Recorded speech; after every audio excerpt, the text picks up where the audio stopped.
বন্ধুসকল, মই সৌৰভ স্বাগতম জনাইছোঁ আপোনালোকক আমাৰ এই চেনেল সৌৰভ বেম্বো ক্ৰাফ্টলৈ। এই ভিডিঅ'টোৰ পোনপ্ৰথমে আপোনালোক সকলোলৈকে হেপ্পী দিৱালী।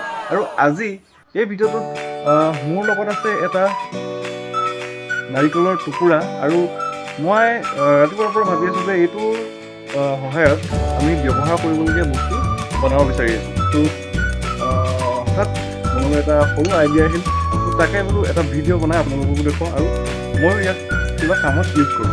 ঠিক আছে, তো ভিডিঅ'টো প্ৰথমৰ পৰা শেষলৈকে চাই থাকোঁ যে এই টুকুৰাটো মই এনেকুৱা কি বস্তুলৈ পৰিণত কৰিব পাৰোঁ। ঠিক আছে, আৰু আপোনালোকৰ ঘৰতো যদি এনেই এনেকুৱা টুকুৰা কিবা পৰি আছে, আপোনালোকেও সেইটো খুব সহজতে নিজেই ব্যৱহাৰ কৰিব পাৰে আৰু খুব সুন্দৰ কিবা এটা বস্তু বনাব পাৰে। ঠিক আছে, প্ৰথমৰ পৰা শেষলৈকে চাই থাকোঁ। আৰু যদি এই চেনেলটো নতুনকৈ আহিছে তেনেহ'লে চেনেলটো ছাবস্ক্ৰাইব কৰিবলৈ একেবাৰে নাপাহৰিব, আৰু এই ভিডিঅ'টো এটা লাইক কৰি দিব যদি এই আইডিয়াটো ভাল পায়। বলক বেছি কথা কৈ নাথাকি আজি এই ভিডিঅ'টো আৰম্ভ কৰোঁ। গাইজ, পোনপ্ৰথমে মই এখন কটাৰীৰ সহায়ত টুকুৰাটোৰ ভিতৰৰ অংশটো অকণমান চফা কৰি লৈছোঁ।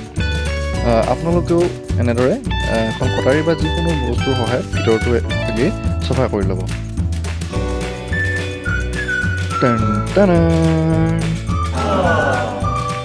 এই চফা কৰি থাকোঁতে হঠাৎ দেখিলোঁ এটা ফুটা ওলাই আহিল, আৰু মোৰ ইয়াত এটা ভুল হ'ল যে নাৰিকলটোৰ ওপৰৰ অংশটো মানে মই ল'ব নালাগিছিল, যিটো টুকুৰাটোৰ তলৰ অংশটো সেইটোহে ল'ব লাগিছিল। ঠিক আছে, ওপৰৰ ফালে দুটা ফুটা থাকে আৰু তলফালে কিন্তু ফুটা নাথাকে। সেইকাৰণে মই নতুনকৈ আৰু এটা টুকুৰা বিচাৰি আনিলোঁ, যিটো নাৰিকলটোৰ তলফালৰ ছাইডটো।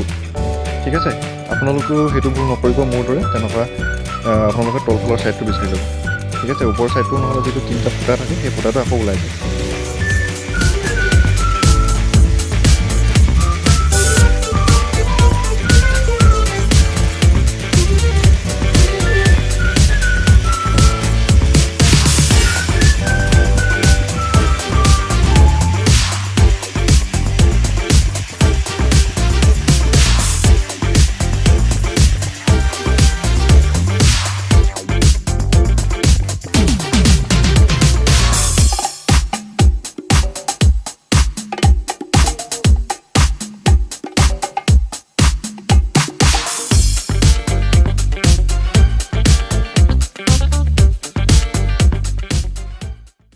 গাইজ, এইটো ধুনীয়াকৈ এনেদৰে ক্লিন কৰাটো হৈ গ'ল, কিন্তু ইয়াক এনেদৰে ৰখাবৰ বাবে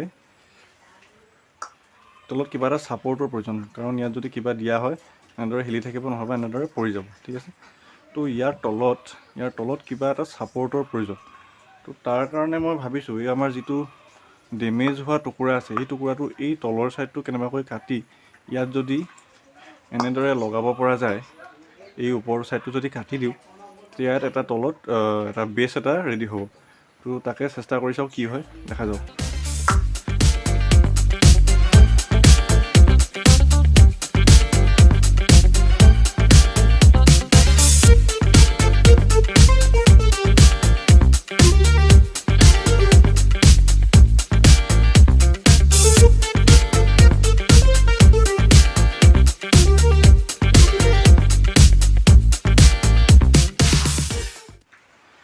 তো গাইজ, ফাইনেলি বহুত কষ্টৰে কাটি উলিয়ালোঁ এই টুকুৰাৰ মানে তলৰ ছাইডটো, আৰু ইয়াক আমি এই যিটো মেইন টুকুৰা ইয়াৰ তলত এনেদৰে ফিটিং কৰিম।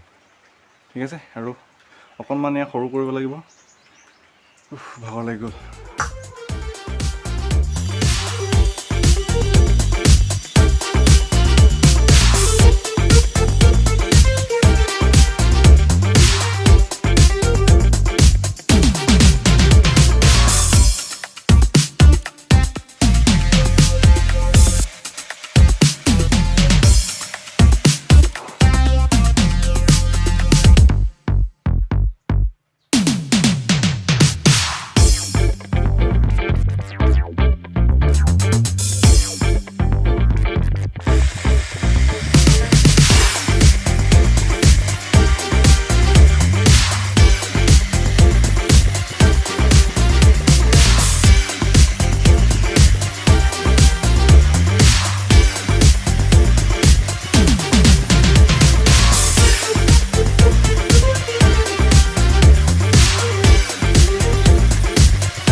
গাইজ এইটো হৈছে ফ্লেক্স কুইক গ্লু।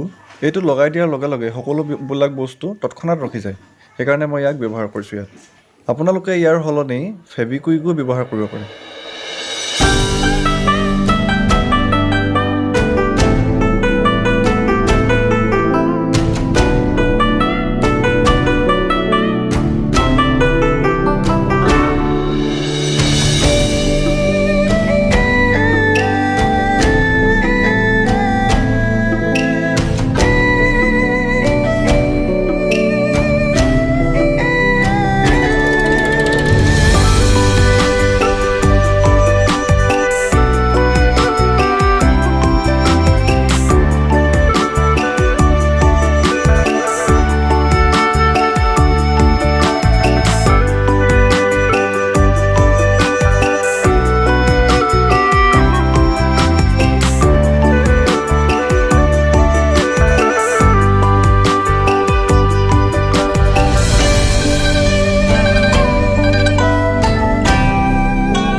গাইজ মই এই আঠাৰে দিয়া জইণ্টকেইটা আৰু অলপ মজবুত কৰিবৰ বাবে অলপ চেষ্টা কৰি আছোঁ। ইয়াত টুকুৰাটো কাটোতে যিবিলাক গুৰি ওলাইছিল সেই গুৰিবিলাক এই জইণ্টকেইটাত দি মই তাৰ ওপৰত পুনৰ আকৌ এবাৰ আঠা দি দিছোঁ। ইয়াৰ মানে যিকেইটা জইণ্ট সেইকেইটা আৰু অলপ মজবুত হৈ পৰিব। তলফালে যেনেদৰে কৰিছোঁ ঠিক তেনেদৰে মই ধৰা নালটোতো এনেকুৱা কৰিম বুলি ভাবিছোঁ। এনেদৰে এই ধূলিখিনি ইয়াত দি দিম আৰু তাৰ ওপৰত পুনৰ এবাৰ আঠা দি দিম। তেতিয়া খুব বেছি মজবুত হৈ যাব, পৰিলেও যাতে কোনোমতে ভাগি যাব নোৱাৰে। ঠিক আছে।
তো গাইজ বাৰ্নিছ কৰাৰ পাছত এয়া আমাৰ হৈছে ফাইনেল যিটো প্ৰডাক্ট। চাওক দেখিবলৈ কিমান সুন্দৰ হৈছে। ধুনীয়াকৈ ইয়াত আপোনালোকে চাহ খাব পাৰে, পানী খাব পাৰে, সকলোবিলাক বস্তু খাব পাৰে। আৰু আপোনালোকে মোক এটা কথা ভিডিঅ'টোৰ তলত কমেণ্ট কৰি জনাবচোন যে আপোনালোকে ভাবিছিলেনে যে এটা টুকুৰাৰ পৰা এনেকুৱা ইমান এটা সুন্দৰ বস্তু বনাব পৰা হয় বুলি। ইয়াৰ ভিতৰ ছাইডটোত মই বাৰ্নিছ কৰা নাই, কাৰণ বাৰ্নিছ কৰাৰ পিছত এইবিলাক খোৱা বস্তু দিয়াৰ উপযোগী মোৰ মতে নহয়, সেইকাৰণে মই ভিতৰটোত বাৰ্নিছ কৰা নাই। অনলি এই বাহিৰৰ যিটো ছাইড এইটো বাৰ্নিছ কৰিছোঁ। আৰু বাৰ্নিছ কৰাৰ কাৰণে কিমান সুন্দৰকৈ জিলিকি পৰিছে চাওক। আজিলৈ ইমানেই আছিল। যদি ভিডিঅ'টো চাই অলপ হ'লেও ভাল পালে তেনেহ'লে ভিডিঅ'টো এটা লাইক কৰি দিব। আমাৰ চেনেলটো ছাবস্ক্ৰাইব কৰিবলৈ একেবাৰে নাপাহৰিব। তলত যে ছাবস্ক্ৰাইব বুলি ৰঙা বাটন এটা আছে সেইটো ক্লিক কৰি দিব, তাক গ্ৰে কৰি দিব। ঠিক আছে। আৰু লগৰ বন্ধুবৰ্গই যদি এনেকুৱাবিলাক কাম কৰি ভাল পায় বা কৰিব বিচাৰে তেনেহ'লে শ্বেয়াৰ কৰি দিব ভিডিঅ'টো। ঠিক আছে। আৰু সকলোকে শেষত হেপী দিৱালী। আজিলৈ মানে বাই বাই।